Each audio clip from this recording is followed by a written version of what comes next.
I'd like to talk about my dad. My dad has Alzheimer's disease. He started showing the symptoms about 12 years ago, and he was officially diagnosed in 2005. Now he's really pretty sick. He needs help eating. He needs help getting dressed. He doesn't really know where he is or when it is. And it's been really, really hard. My dad was my hero and my mentor for most of my life, and I've spent the last decade watching him disappear.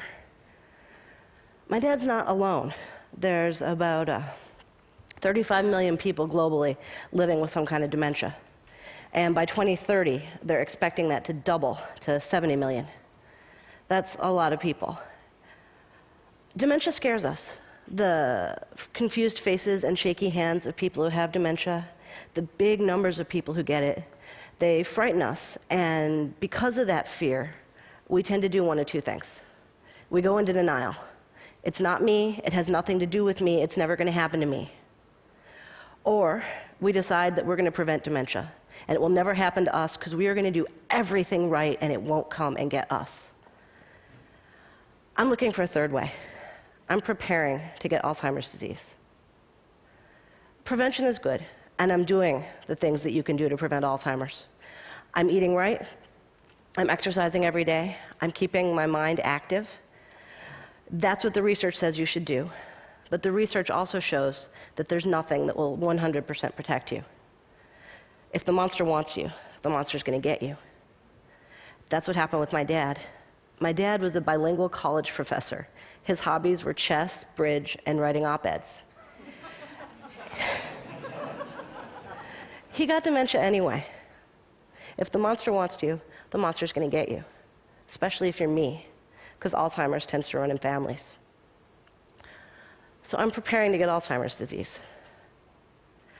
Based on what I've learned from taking care of my father and researching what it's like to live with dementia, I'm focusing on three things in my preparation. I'm changing what I do for fun. I'm working to build my physical strength. And this is the hard one. I'm trying to become a better person. Let's start with the hobbies. When you get dementia, it gets harder and harder to enjoy yourself. You can't sit and have long talks with your old friends because you don't know who they are.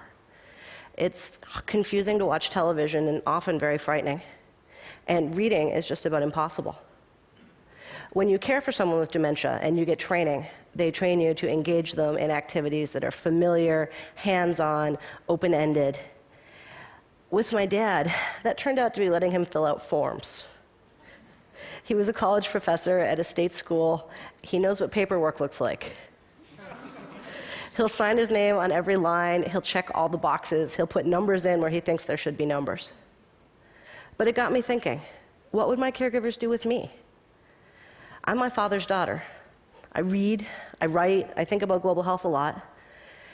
Would they give me academic journals so I could scribble in the margins? Would they give me charts and graphs that I could color? So I've been trying to learn to do things that are hands-on. I've always liked to draw, so I'm doing it more, even though I'm really very bad at it. I am learning some basic origami. I can make a really great box. And I'm teaching myself to knit, which so far I can knit a blob. But you know, it doesn't matter if I'm actually good at it. What matters is that my hands know how to do it. Because the more things that are familiar, the more things my hands know how to do, the more things that I can be happy and busy doing when my brain's not running the show anymore. They say that people who are engaged in activities are happier, easier for their caregivers to look after. It may even slow the progress of the disease. That all seems like win to me. I want to be as happy as I can, for as long as I can. A lot of people don't know that Alzheimer's actually has physical symptoms as well as cognitive symptoms. You lose your sense of balance, you get muscle tremors, and that tends to lead people to being less and less mobile. They get scared to walk around, they get scared to move. So I'm doing activities that will build my sense of balance. I'm doing yoga and Tai Chi to improve my balance so that when I start to lose it, I'll still be able to be mobile. I'm doing weight-bearing exercise so that I have the muscle strength, so that when I start to wither, I have more time that I can still move around. Finally, the third thing, I'm trying to become a better person. My dad was kind and loving before he had Alzheimer's, and he's kind and loving now. I've seen him lose his intellect, his sense of humor, his language skills. But I've also seen this. He loves me, he loves my sons, he loves my brother and my mom and his caregivers.